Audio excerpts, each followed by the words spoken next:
Maybe you're looking at your life right now, at the empty spaces where something or someone used to be. A dream that died, a relationship that broke, a sense of peace that just vanished.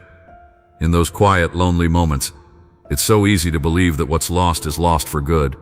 It's easy for that whisper of hopelessness to creep in, telling you the best parts of your story are over, and the damage is done.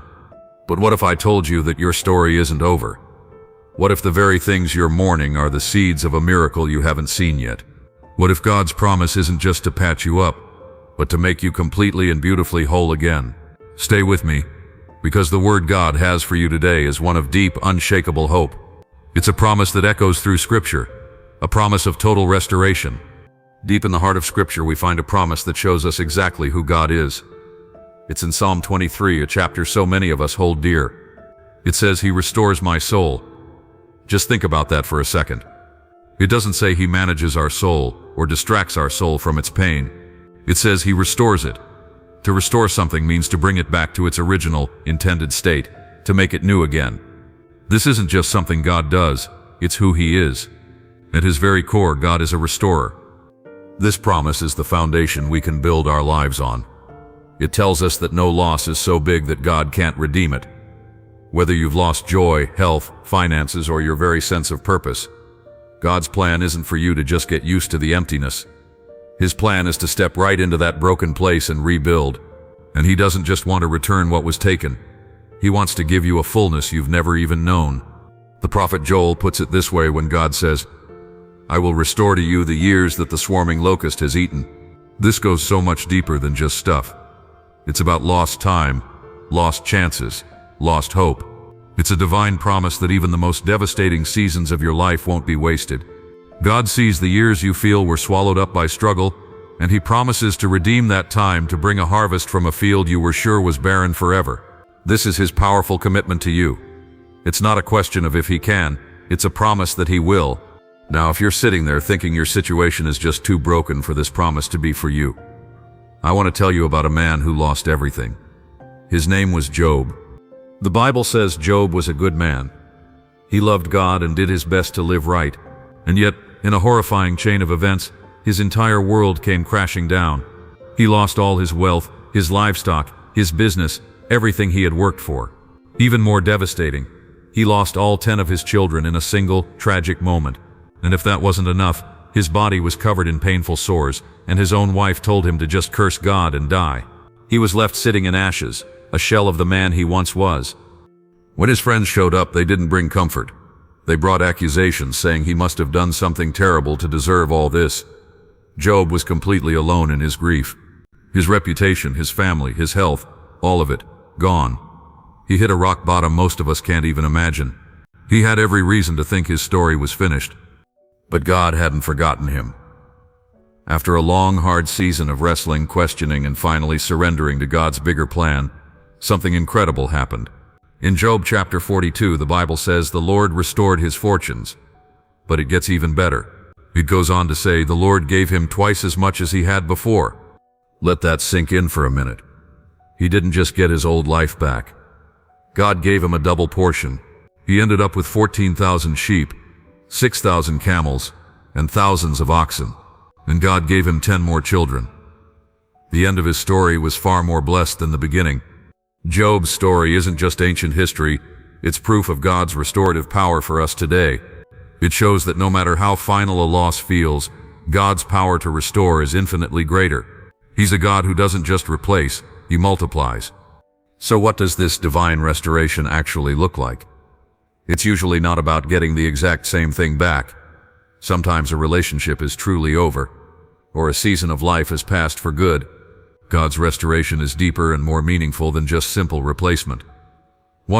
Restoration is always something you'll see on the outside, but it has to begin on the inside. Before God restored everything Job owned, He first met with Job and restored his perspective. Before God rebuilds your life, He wants to renew your heart. He promises in Ezekiel to take out our stubborn heart of stone and give us a living heart of flesh, a heart that's soft and open to Him again. This inner work is where the real miracle is. God is often more focused on what He's building in you during the trial than He is on just pulling you out of it. The patience, the faith, and the strength you're building while you wait are treasures that will last forever. Maybe you've been praying for restoration, and you're tired of waiting, wondering why it's taking so long. Please remember, God's timing is perfect. Your restoration is part of His plan. And think about this. The Bible says Job's breakthrough came after he prayed for his friends, the very friends who had hurt him so deeply. His act of forgiveness was the key that unlocked his own blessing.